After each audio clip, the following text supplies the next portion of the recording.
Expiry का date change की है सर, थर्सडे से मंडे कर दिया है। इसके पीछे की वजह टर्नओवर बढ़ाने की है, वॉल्यूम बढ़ाने की है, या कुछ और मंशा भी है सर? चंदन सर, सर नमस्ते।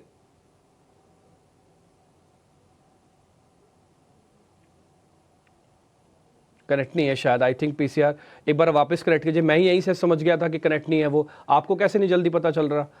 चंदन सर आवाज आ रही है आपको? आ रही है।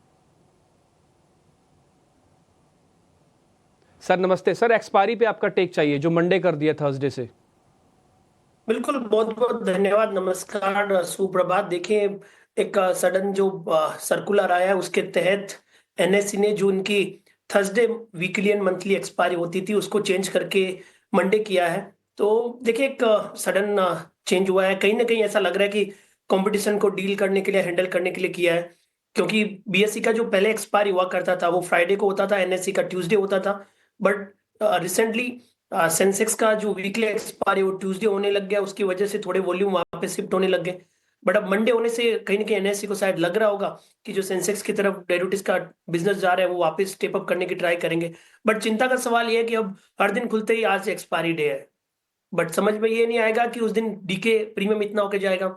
तो कहीं ना कहीं ऑप्शन बायर, ऑप्शन सेलर के लिए काफी टफ हो जाएगा कि वीक के पहले दिन ऑप्शन राइटिंग करने में कहीं ना कहीं इंट्राडे स्विंग्स बढ़ेंगे।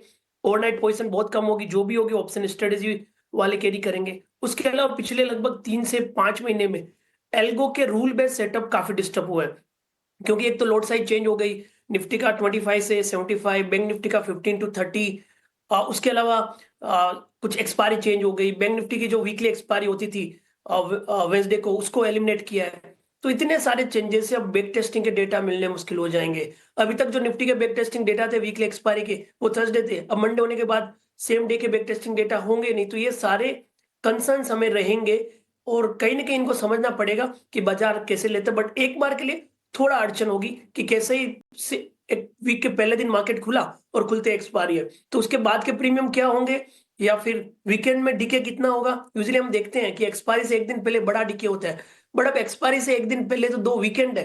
तो मेरे को लग रहा है कि प्रीमियम डिक्लाइन होके खुलेंगे और उसके बाद में इंट्राडे स्विंग होते हुए नजर आएंगे। तो ये काफी एक बड़ा डायनेमिक होगा और हमारे लिए ये सब चीज एक नई तरह से समझने के लिए होगी बाजार में।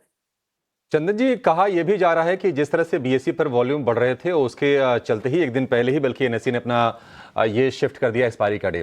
क्या आपको भी लगता है कि ये रीजन हो सकता है? और दूसरी चीज, क्या अब मंडे को लोगों को आदत डालें कि बड़े गैप के साथ गैप डाउन गैप ओपनिंग की शुरुआत निफ्टी की होगी? ऐसी आशंका आपको भी लग रही है? जी नमस्कार। देखिए, सबसे पहले तो बिल्कुल कहीं ना कहीं ऐसा लग रहा है कि बीएससी में लगातार वॉल्यूम बढ़ते जा रहे हैं डेरिवेटिव्स के, और बीएससी ने काफी कंट्रीब्यूट किया इंडियन डेरिवेटिव्स मार्केट में पिछले साल भर की बात करें। और लगभग 18 से 20% टोटल डेरिवेटिव्स का टर्नओवर होने लग गया है यहाँ पे।